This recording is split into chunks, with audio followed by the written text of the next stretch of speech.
can't believe that in 2007, Bandai, actually Atari dropped this gem of a game on us, and ever since then, we never had a Dragon Ball game quite like this. You know, they tried to fool us I can't believe it's not butter. They tried to fool us in 2011 with Ultimate Tenkaichi, but now, last night, we got the greatest, most anticipated hype announcements of all time in the Dragon Ball community since Dragon Ball FighterZ. Tenkaichi is back. And I want to actually now sit down and talk about things that I want to see in the game. I got C-Reacts with me because we were on a Discord call hanging out, twiddling our thumbs.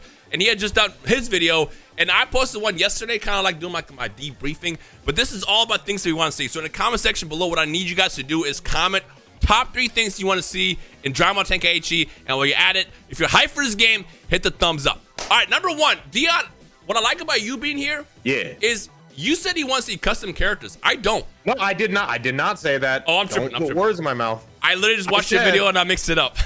Yeah, no, I brought it up. I said, what would you guys think if that happened? But no, if I had to pick, okay. If I had to pick between the two, I don't think I would want it this time around. The reason why I don't is because I want that to be a thing that's only like tied to the Xenoverse series, because that way it's like unique. Because you know it's like you got Kakarot for like the RPG element, you got the drama card game now for like a strategic element, you got Fighters for the fighting game, and this should just be like the perfect simulator for Dragon Ball games featuring the main cast. I will give it this. I think if it had like customization for already existing characters, like I don't know exactly what, like outfits or like whatever they want to do with already existing characters, I think that'd be cool. This is one thing that Raging Blast did right. Raging Blast had like the ability where you choose your character and you can like bind the attacks and customize them how you want it. I wouldn't mind if they do that. Let me customize Goku's outfits, number 1, which, you know, like the Yardrat outfit, the Kenkai outfit, you know, even like the blue gi that he had at the end of Z, and then choose the attacks. I wouldn't mind that, but custom characters, leave that for Xenoverse, just so it's a little bit different. Not hating on it. It's just so it's differentiated. And also, this is just our opinion, so if you guys have different opinions, share down below and why. Speaking of which, the other big thing is, and you talk about this too, is the roster. Now, I'm not going to hold my breath. You know, I posted my initial brief video, and everybody in the comments was like, I can't wait for this game to have 300 characters. I'm like, bro, relax. Yeah. It's 2023. Yeah. If we get like a cast of like 100 characters at base, I wouldn't mind that if it's like the main characters, you know, like, you know, don't skip on like the That would be insane. I don't even know if we should be expecting that. That's a lot. Well, the reason why is because, let's be real. I'm not saying I'd be mad at it, but I don't know if we should be expecting that. Yeah, well, this is the thing. This is a terrible way to think about gaming, but let's be real. This is the current state of things. They are going to give us a main roster, and then they're going to plan out like which DLC to release over the course of like the 5 years that this game is going to be alive. So in the long run, we're probably going to get the ultimate cast where there's like 300 characters. But let's be real, we're not getting that at launch. Yeah, I think when it comes to the roster, this is how we should look at it. Like, if the game is going to be a counter copy of Tenkaichi 3 in terms of mechanics and stuff like that, then I think we could have like you could have some higher expectations, because although despite the fact that the Tenkaichi 3 roster was really big, I think it was like 90 characters, but 160 with all the variations and stuff like that. A lot of the characters played very similarly to each other. Like some were unique, some were a little more unique we than call others. them copy-paste characters. Exactly. So like it's not that difficult to just kind of like paste or copy and paste the combo fight style onto other characters with different appearances and stuff like that. But if this game does deviate and like, you know, every character has a little more unique flavor to them, then I think you can't be mad if there's not as many characters in the roster because of that. What I just mainly want is like the main characters I care about. Like, give me all like the hype ones. Again, don't drop this game and then not have Beerus and Hit in there and then make us download them later. Like, you gotta have those at launch, you know? You cover my favorite characters, and then I don't even care about the action ones. My voice is still dead. Can you hear that? yeah. I won't go say nothing, bro. You called yourself out. You skipped this part out. And this is something that I feel like Dragon Ball games have been missing out over the course of the past, like, 10 years. I forgot about this one. Map destruction and clashes. Well, you talked about clashes. But, like, ever since Battle of Z... I talked about, but map destruction, I did not. Ever since Battle of Z, I think the last game where they did this is Ultimate Tenkaichi, which is the one thing that game did right. It's map destruction and like clashes. I was always anti-clashes, but I don't mind them. The reason why I was also anti-clashes was like people used to always be like, wow, you can't beam struggle, this game sucks. It's like, if that's your deciding factor whether a game is good or not in the Dragon Ball world, you gotta aim higher. I don't mind clashes. I like clashes, you know, but if they don't have it, I'm like, whatever about it. But this is that one time where I'm like, you know what? They got to bring that back. Bring it back because it was part of the experience. And not just that, but also map destruction. You know, when I do a spirit bomb or if I do a solar Kamehameha, I want to see that fire out into space. And then when we look back at the map, it's completely shifted around. And here's the thing. In the Xbox 360 and PS3 era, we were limited with hardware, obviously. As the game started kind of growing as far as how much potential they can have, it kind of got too limited. But now we're in the PS5 and Series X and PC era where we don't have to worry about that. So there's no excuse to not have that. I need my map destruction back. I want the clashes to come back. And not only the map blowing up, bro, like also just like little destruction elements. Like outfits if you getting destroyed, like, If I get hit down, for example, like let me see like a little skid mark on the ground of like where my body like just disappear rolled across the ground. Don't disappear, because they did that. What was it? Was it Xenoverse 1? Xenoverse 2. No, Xenoverse 2. Even Xenoverse 2, it's like they land and like a tiny little baseball-sized crater appears and then disappears. Yeah. Speaking of which, something that you didn't talk about either, and what I would love to see is dramatic finishes. And I feel like this is definitely a thing that they might do as well, because they've been doing it in every single game. They did it in the Fighters, and then they did it in Kakarot with their super finishes, and then they started doing it in Dragon Ball Legends as well. Dramatic finishes, like, imagine you're playing as Beerus and you get like that ultimate finisher and then you get the Hakai animation, or you get like Android 18 and 17 jumping Gohan and then it triggered that dramatic. Like I would see stuff like that as well. Like some like that would be crazy. Wild finishers that just makes you go, did you just see what happened? I want to live these Dragon Ball fights again as best as possible. And don't let people skip it like they can in Dragon Ball. Yeah. If you skip, you'll lame. Look, Dragon Ball simulators are all about simulating those fights. And again, in the past 20 years, the game that's captured the best simulation for Dragon Ball games ever of all time is the Tenkaichi series. I'm sorry if you like the other ones. You know, Fighters is great for what it was as a fighting game, but you're not simulating the big moments because, number one, to get the dramatic finish and stuff like that is next to impossible. And two, when you finally get it, people skip it. So I want to simulate all these amazing like finishers that we see in the series growing up. And this is the best way to do it. Now, Dion, one of the reasons why I wanted to have you here for this one as well is you talk about the team battles, and that's like one thing that was big in the old games. And you actually have the same thing I had on my list, where what if we can go online and each control one character? But also, you can then incorporate raid battles in there, which they've been doing in games like Xenoverse.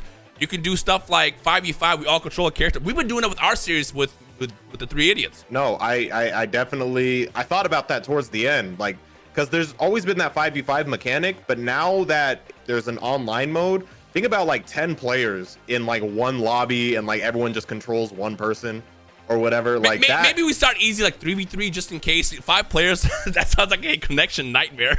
Yeah, true.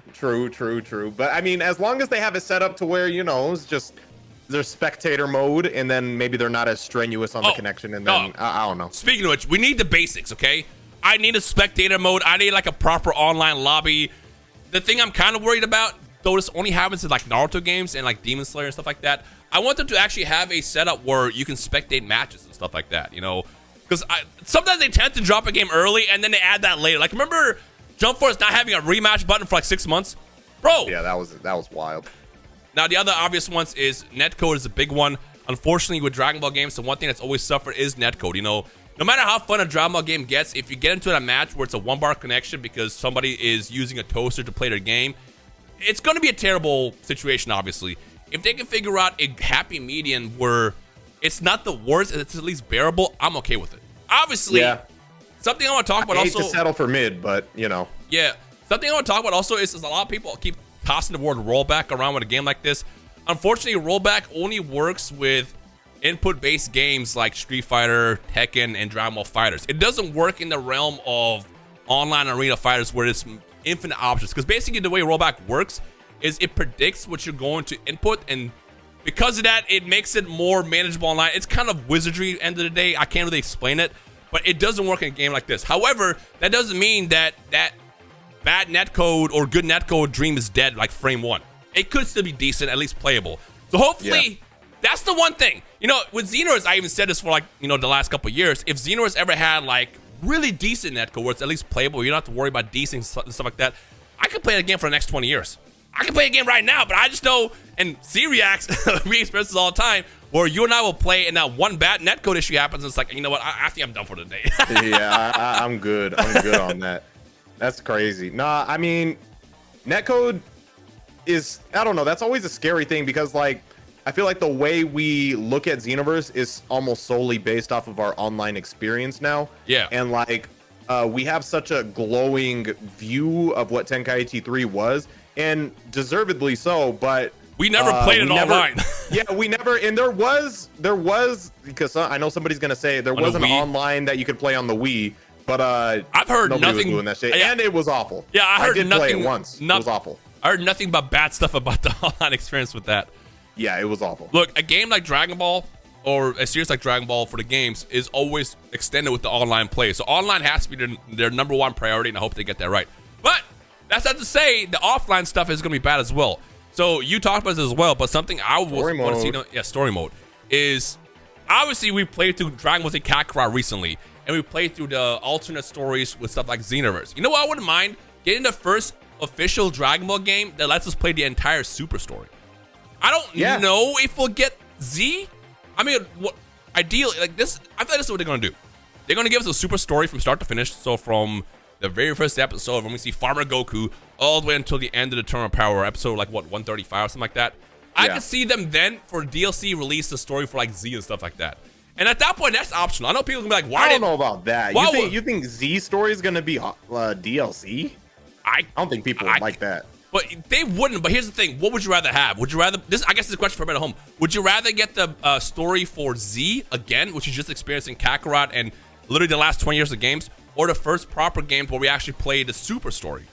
Bro, ¿por qué no las dos, bro? Let's get through all of them. I ideally want all of them, but let's be real. We're talking about Bandai. I'm trying to be realistic here because Bandai, you know what they're thinking? Like, hey yo, which part of this can we sell to them again? That's true. Look, no, I think they're gonna. I think the way it'll be is because Tenkaichi 3 had like Dragon Ball, like OG Dragon Ball. They'll probably. I mean, ideally they don't take anything out, but you know, again, if we're being realistic, they might take some of the Dragon Ball elements out and then replace that with the Super stuff. So like maybe it does still start at Dragon Ball Z, goes through Dragon Ball Super, and then damn, I think GT has a chance to be DLC. Because the reason why I mean like. Looking at it from this perspective as well is if you start including everything from like Z all the way to end of Super, you're gonna cut stuff out. And you know, when we start cutting stuff out, that's when we kind of get upset as fans. And you remember the Final Flash scene being gone in Kakarot. That's why there's always a chance that they have a completely unique story too. They could. Like, they could very well do that. They could. Yeah. The last thing I want to talk about is I don't want this to be like a trilogy, and the reason why is because. Again, I use Demon Slayer as an example. Demon Slayer was a fantastic game. However, it's a first game in the entrance of the series for, you know, being able to play the Demon Slayer world. And the reason why that's a bad thing is because you release a complete bare bones game. That means you won't really get to experience the Demon Slayer game element, the entire game period, until like the sequel comes out or the third game. That's how it's always been. Right. Tenkaichi 1 was ass. Budokai 1 was ass. When we got them, they were great. But then you play Tenkaichi 2. Then you play Budokai 2. Then you play Xenoverse 2. The sequels were always better.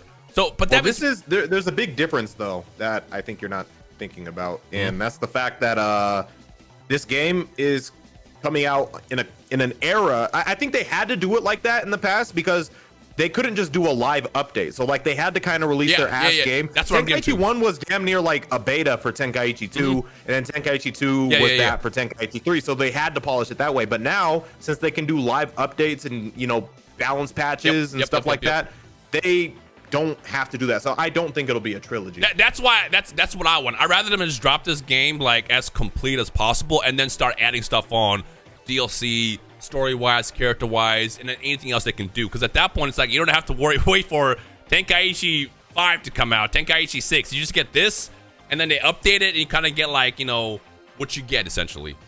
Right. Yeah. Anyways, so I think that's everything I want to talk about. If there's anything else you missed in your video or that just came up, you can bring up as well. But comment section below, give us your top 3 things you want to see in Tenkaichi's Rebirth. And again, if you're excited for this game, I'm gonna need you guys to represent by hitting that thumbs up. You know what I can't wait for? The 3 Idiots videos. Oh, facts. Plot twist. No, those are gonna go crazy. Plot twist. The game drops and all 3 of us retire by then. Another thing that's crazy that we didn't talk about when it came to the team matches or whatever. is there was a little game on PSP called Tenkaichi Tag where yeah, it was yeah. actually that's what I was talking about. If we all control a character, we can just switch into them. That'll be dope. No, but Tenkaichi Tag, they were all on the field at the same time. Oh yeah, you're right. So You're right. It was different. So like, I wonder if they might tap into elements like that too. They could. And it's like full on free. They might have a free for all mode. I don't know. Tenkaichi 3 even had like a survivor mode that was actually pretty fun too. Yeah, man. They could add a lot of stuff. There's a lot. All right, so yeah, that's basically our wish list. Let us know your thoughts now. The second we get any news updates and gameplays, all the good stuff, we'll all cover that, so just wait for that. But for now, I just kind of want to get my wish list out of the way because, again, I had my reaction, I had my debrief, and this is kind of like my overall thoughts of what I want to see with this game. So, hope you enjoyed. Thumbs up if you did. Let me know your thoughts, and we'll see you guys in the comments of this video because I know there's a lot to talk about.